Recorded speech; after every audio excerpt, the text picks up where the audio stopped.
Welcome back to the Marketer of the Day podcast. We are here with Bryan Clayton. He is the CEO and founder of GreenPal. GreenPal is an online marketplace that connects homeowners with local lawn care professionals. They are the Uber for lawn care. We are going to hear all about entrepreneurialism, small business growth, bootstrapping businesses, getting to profitability. Bryan, glad to be talking to you. Robert, thanks for having me on. Great to be here. I'm glad to have you here. And so I don't know if it was you, but maybe a few years ago, I was on the Nextdoor app and I saw some posts, and I think it was you and your company posting all on Nextdoor about signing up and putting my lead in for an opt-in form and getting notified about lawn care professionals in my area. Does that ring a bell, or is that just one of those weird coincidences? Could be. We do a lot of marketing on social, a lot of hand-to-hand combat stuff like that. Local Facebook groups, Nextdoor, things of that sort. That's a really good sales channel for us. People are always asking, "How do I find a good lawn mowing service nearby me, or a good maid service, whatever?" And we'd like to inject ourselves in that conversation. Very well could have been us. All right. Well, cool. It's good to know. And I love kind of the outside the box marketing strategies like that, where a lot of people say, well, I'll just put up a website and I'll run some ads, or I'll, get on YouTube, or I'll run some webinars and cross their fingers and hope that people come to them. But I love the whole, doing the legwork and doing the one-on-one work. And having good lawn care is very much needed. I mean, just last night, I woke up in the middle of the night and I heard two sprinklers, the water was streaming out of them because the dang landscaper guys broke the sprinklers again. So, and I'm sure we've all been there. So tell me about GreenPal. Tell me about why this is needed, what you do, and how you stand out, how you're unique. Yeah, so GreenPal is the Uber for lawn mowing. So if you're a homeowner, need to get your grass cut, rather than calling around on Facebook or Yelp or Craigslist or something like that, you just download our app, pop your address in, you'll get 4 or 5 free quotes back in a few minutes. You can read reviews, hire the person you want to work with, and schedule and pay them right through the app. If you like how they did, you just book them for the whole season. It just happens like clockwork in the background. Kind of set it and forget it. You don't have to worry about lawn mowing anymore. We've been at this, I guess you could say we're a 9-year overnight success. My 2 co-founders and I started the business in 2012 and spent 4 or 5 years just in Nashville, Tennessee, where we live, trying to make the app work perfectly, trying to figure out how do we build this marketplace, and little by little expanded it nationwide in the United States. Now we're nationwide. Anywhere in the U.S. you can order a lawn mowing service on GreenPal, doing multiple 8 figures a year in revenue with several 100,000 users of the app. Bootstrap the thing our whole way through. Haven't taken any outside capital, and marketing and figuring out how to bootstrap the marketing is a big piece of that. It's a big piece of how we've gotten to where we are. We learned really quick that if you build it, they will not come. And so we kind of had to hustle our way up to 100 users, 1,000 users, and now a few 100,000.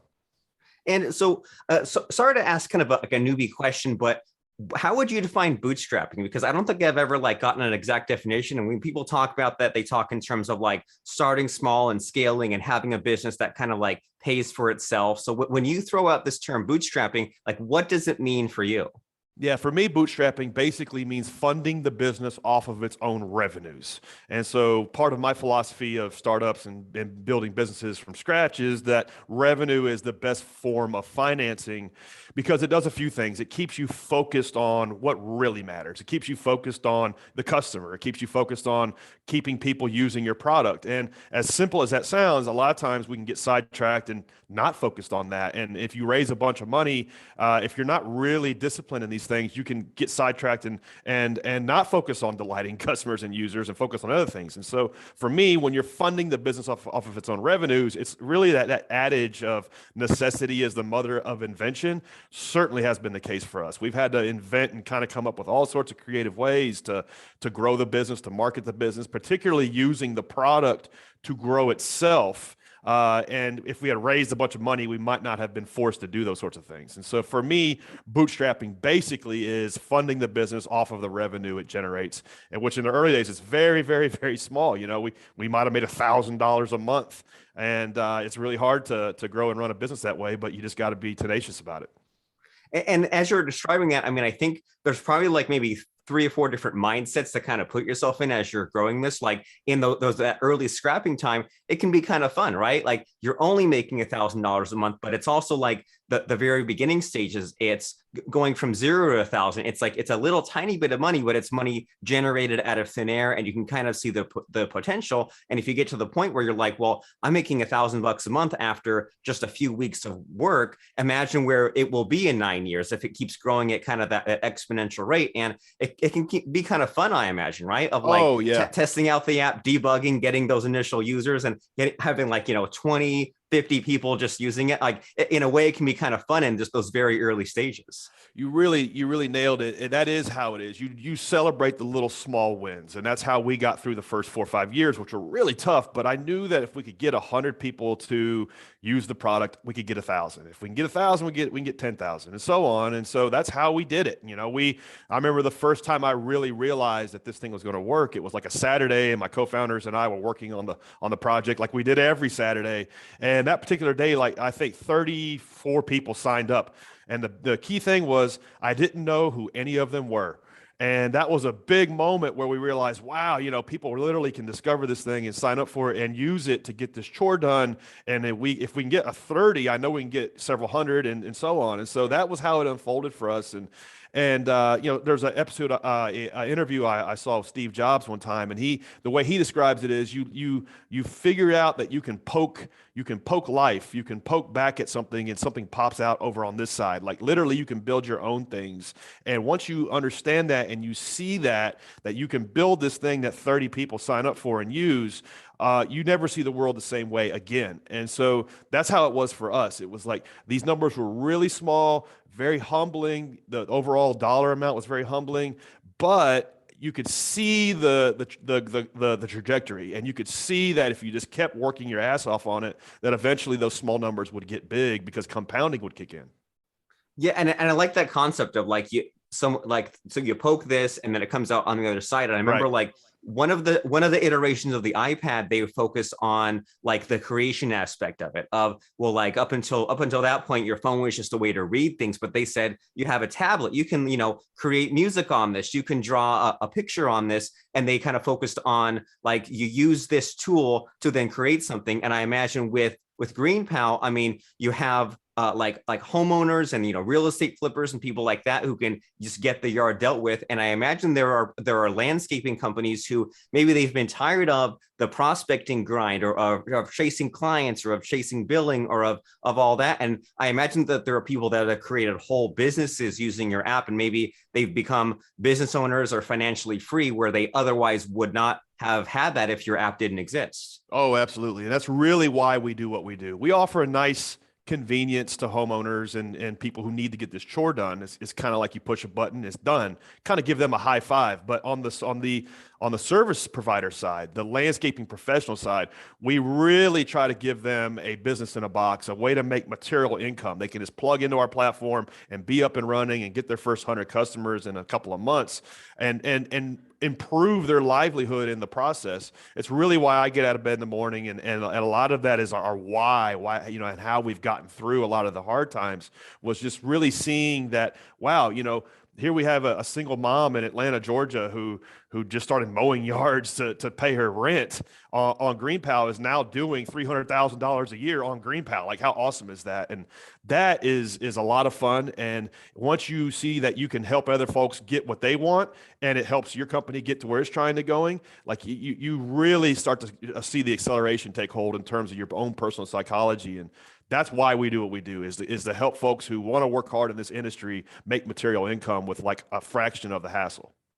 Well, this is very inspiring. I love your energy, Bryan. I love your mindset. And so when you're talking about this like Uber for X kind of model, I mean, there's so many untapped industries where like this needs to be a thing. I mean, sometimes you see like some apps will create like something like a Uber for babysitters or Uber for doctors or something. But I love this business model, and it gets me excited just thinking about it. And so when I'm picturing in my head, having not yet seen GreenPal, and after this I'll be signing up because, like I said, got the broken sprinklers, looking for maybe new landscapers. But in my head, if I install the GreenPal app as a homeowner, right, as a user, what I imagine is type in like address and my needs and things like that, and then wait a few minutes or a few hours, and a couple of like bids or something like that come up. I click a button, I figure out a time, the person shows up. That's at least what comes to mind in my imagination. And what also is in my imagination is as a landscaper, they sign up, they fill in a profile,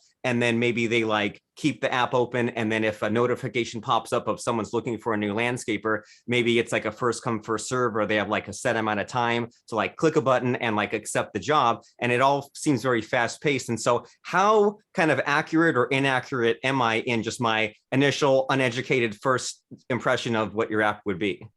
You nailed it. That's exactly how it works. With one exception, the service provider sets their price. And so when you as a homeowner in the normal analog sense, you call around, you want to get quotes, they got to drive out to your property, look at it and kind of eyeball it. And they'll give you a written proposal or maybe email you something and you accept that. The whole thing takes days.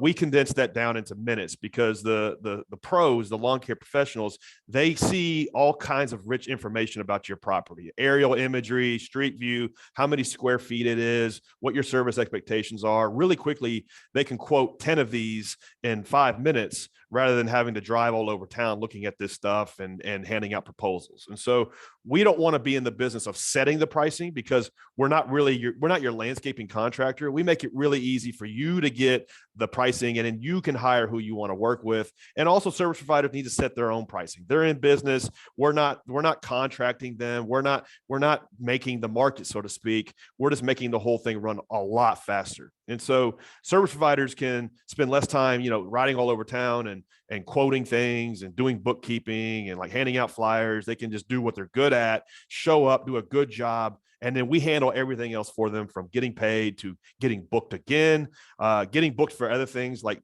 shrub pruning, gutter cleaning, snow removal, bed maintenance, things like that. It's our job to make everything else just kind of happen for them, and then where they can just focus on doing a good job for their clientele. So yeah, you pretty much nailed it. I'm actually impressed. Thank you. Well, I feel like I passed the test. And so if I heard your answer right, like you use like a Google Street View and a Google Maps kind of integration. So I don't even have to go out and take a picture of the front of my house. I can just put in my address, Google Street View. They can already look around and see what's there, right? Yeah, we use data from Google aerial imagery, Google Street View. We pull some data from Zillow, and then also we have built like a database of how big your lot is, because most people don't know how big their lot is. You don't know that your lot is 17,500 square feet. Well, we can pull that in and then present all of that to service providers to where they can very quickly give you an accurate price and not have to drive out there and look at it. And it saves them time. And then in turn, because they can quote these quickly and efficiently, the pricing tightens up. And also we're able to make better matches in sense of like, okay, I know, I've already got 6 houses in this zip code, and the average price that I'm quoting for them is $38. So I know I can quote 34, 35 and be in the hunt. Whereas normally like that in terms of organizing that route density and all of that information is just kind of like wet finger in the air. It's our job to give the service provider all of this rich data to where they can quote it at the right price to where they can still make a good profit, but also do it more efficiently and save the homeowner money. So the whole thing ends up being quicker, faster, cheaper, more reliable. And that's what we're in the business of doing. We've spent a decade making this one chore easier, faster, smoother, simpler, and cheaper. And I think we've all been there, Bryan, where in the dark ages, before GreenPal existed, you're looking for a landscaper. If someone down the street or across the street has a landscaper, you go and like write down the number, you talk to them, figuring like, well, I'm being maybe a courteous person by offering them business because it's on their route, right? Like maybe they can do my neighbors and then do me on the same day. And you also maybe subconsciously hope that maybe they'll give you a little bit of a break on the price, because if it's on their way anyway, they don't have to drive across town for you. And I can imagine that maybe landscapers everywhere would love to do that kind of optimization and say, I'd love to do just this part of town on Monday and this part of town on Tuesday. So that part's really cool. And you also mentioned about the payment aspect, because man, any business, it's such a headache to like chase clients and invoice. And then as a buyer, I mean, through the decades I've dealt with, this one landscaper wants to be paid through personal check, or the person right now, he wants to be paid through Venmo. So I have to remember, I have to have a thing on the calendar, remember to go and pay through Venmo. So even just that aspect on its own of you handling the payment, that it's such a time saver on both ends. But then I guess the dark side of the Uber for blank is how much of a cut is taken, right? Because you always hear the horror stories about like DoorDash and places like that. They take like a huge chunk. So more or less, what's the answer if someone wants to be a landscaper and they say, well, I want to do it, but I'm concerned about how much of a percentage or a chunk is being taken out. So kind of what's the response to that objection? Yeah, that's a great question. And to your point, DoorDash and Uber and some of these other kind of end-to-end experiences take 20 and 30%. And my experience is actually in the landscaping industry. I had a landscaping company for 15 years before starting GreenPal, ended up growing it to one of the biggest in the state of Tennessee and ended up selling it. And I learned a lot about how the business works and how what the margins are and what the industry, what kind of like take rate it could sustain. And so we started off with a very low take rate and still to this day have probably one of the lowest take rates in terms of any sort of service-based marketplace. We only take 5 to 10% of what the actual transaction is, depending on how much volume the contractor's doing, because we don't want to be like top down in this industry. When you contract somebody through GreenPal to mow your yard, they are your landscaping contractor. We are not. And so any sort of issues or special requests or any sort of things you need to deal with, you communicate with them directly. And so by way of doing that, we're able to keep the take rate very, very low because we're not managing the whole thing. Whereas, if you have a problem with your Uber ride or your DoorDash, you're calling DoorDash, you're calling Uber, and we don't want to be in the business of, if you have your back patio didn't get blown off right, we don't want you to call us. You need to talk to your contractor that you hired through GreenPal. And so that balance has enabled us to keep the fee very low. And so it's at a price where contractors can bolt that onto their pricing. The price is still within market and it's a win-win for everybody. And we kind of just make it up on volume in terms of like 78% of the contractors that use our platform run their whole business on top of our technology. And that's really what we want to be in the business of doing is not being kind of one-offs where we take a big chunk of a single thing. We take a little piece of a 3 or 4 year relationship between a contractor and the homeowner. And it's worked well for us. In the early days, it was very much a bet. We didn't know it was going to work. And yeah, sure, we've iterated a lot on the way, but it's a model that has proven out for us. And one, here we are, we're 9 years in and we haven't raised any funding and we're profitable. So it's very much been harder to build it this way, but I think it's been the right bet. And that's an interesting insight. And you hear about that sometimes if you're in a business that's building a directory of some kind. It's like you have one of two choices to make, right? Are you going to be kind of like a hands-off, sort of like a Arcade City, if you remember those guys in, I think like Austin, Texas? They're like, well, we'll hook you up as far as if you need a ride, and we'll find your driver and you'll get there. But then as far as paying him, if you want to pay him in cash or Bitcoin, like that's your problem, versus like an Uber or a Lyft where they're more hands-on. But then the drawback to that is kind of a higher administrator fee. So that's kind of interesting to think about, especially for like, because I think a lot of us entrepreneurs have at some point daydreamed about like if we're going to kind of go one route or the other. And so this is cool to for us to talk about and think about. And so kind of as we're getting near the tail end of our conversation here, one thing that comes to mind is, so is there any kind of quality control that happens? Like if I say, well, I would like to have this person show up at this time and do this service. If they don't show up, and you say I need to contact them, is there like kind of a rating system or a way for like problem buyers and sellers to work themselves out? Yeah. Great question. And dovetailing off the previous point, I think if you're building a marketplace like this and you figure, am I going to make money on transactions or introductions or whatever, you have to figure, are you adding value at every step of the way? If you're only adding value at the introduction and nothing else, well, then you don't have an Uber for X idea. You have to add value at the introduction, at the payment capture, and then downstream. Okay, well, why is somebody going to keep using it? Why are they not going to go off platform? And so that's kind of like how we've looked at it, is like, okay, how do you add value on? Okay, we introduce you to a pro. You get it mowed on the day you want. The pro gets paid, and then the pro gets rebooked and then booked for all these additional services, so they keep using it. It's kind of how we look at it, and it's how I encourage other entrepreneurs to think about these things. You know, the Uber for wedding photography will never exist because there's not a whole lot of pain around payment. There's not a whole lot of pain. There's only pain in the introduction. So really, you shouldn't ever try to make the Uber for wedding photography. And then, so to your second question, in terms of like, how do you keep quality high on the system?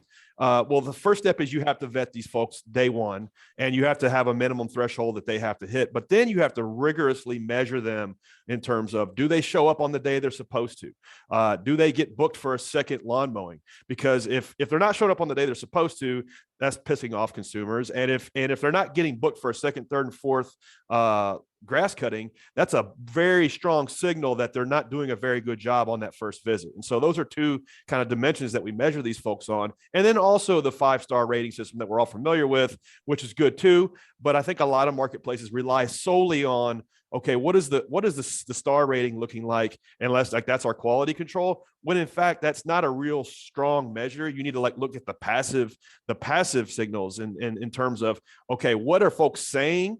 But non-verbally, are they booking these pros for the season? And if they are, great, let's score them high. But if they're not, let's demote them or expel them from the platform because they're not that great. And so by way of like creating this flywheel effect of surfacing the good pros and demoting and expelling the bad ones, we're able to create like a delta between the GreenPal experience and the Yellow Pages or Yelp or Facebook Marketplace experience. Like as a homeowner, it's a nightmare. You're going to go through 4 or 5 of these guys before you get a good one.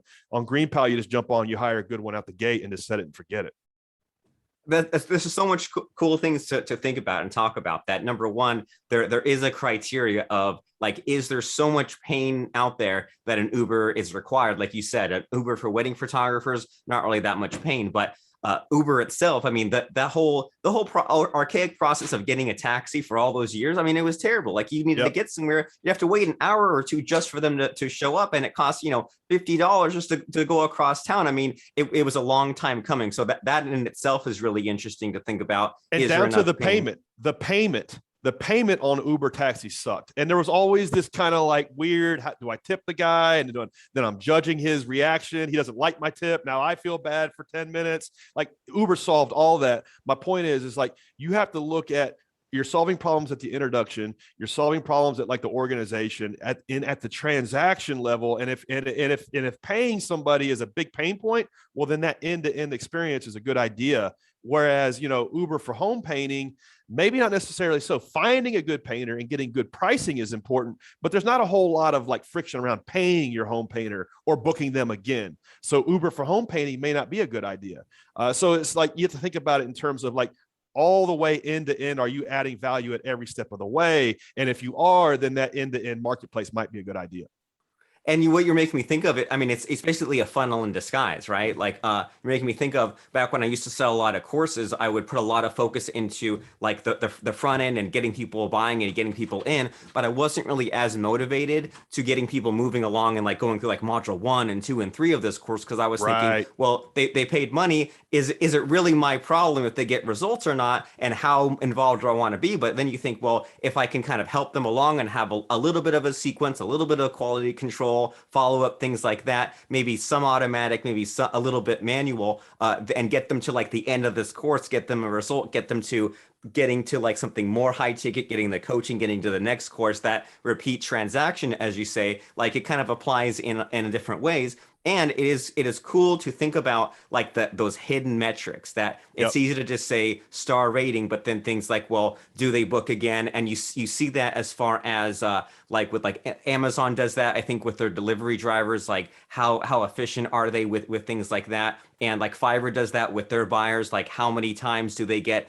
these like repeat buyers? How responsive are they to messages, stuff like that? So there's all kinds, if we like sit and think and do this kind of like long, deep meditation, maybe we can uncover some of these metrics that people don't like maybe like consciously, voluntarily provide, but just as a part of using the system, they present themselves, and like you said, promote the good people, demote the bad people, and then it turns into like an optimized system. So this is really cool to think about from a technical perspective, a business perspective, but also from people who want to get this landscaping solution figured out for their homes, and for those who want to create a landscaping business, enhance their landscaping business. So my brain is just going to explode after we're done talking here. So as we start to wrap up and kind of plug GreenPal a little bit, do you have anything to share with us about reasons to sign up for GreenPal right now, or any future features or kind of opportunities that you're excited about? Yeah, life's too short to cut your own grass. Rather than calling 10 people and leaving a bunch of voicemails and getting estimates, just download GreenPal in the App Store or Play Store. You'll get 5 free quotes. And then if you want to hire somebody, it's free to use. And then they come out and mow it for you like magic. And so just download it and use it. Anybody who wants to get at me, you can reach me on Instagram, is where I spend most of my time on social. Bryan M. Clayton. Just drop me a follow or drop me a DM there. All right. Well, we'll see you on Instagram, Bryan M. Clayton, and then download GreenPal on the App Store or Google Play Store. You'll be glad you did. And then go on, once you do it, go on Instagram and tell Bryan what you thought of the app, and tell him how amazed you were that, man, I needed my grass cut, and I took my phone and I hit a button and someone was there, and it was just like magic. It was just like Uber, or even better. So it's been super pleasurable talking to you, Bryan. As we close the door on this conversation, do you have any like final parting words of advice, like a sentence or two, something to really leave us with? Yeah, if you're listening to this and you're thinking about starting a business, get in the game. Get in the game. It's not too late. You didn't miss it. We're literally day one, minute one of all kinds of cool stuff happening.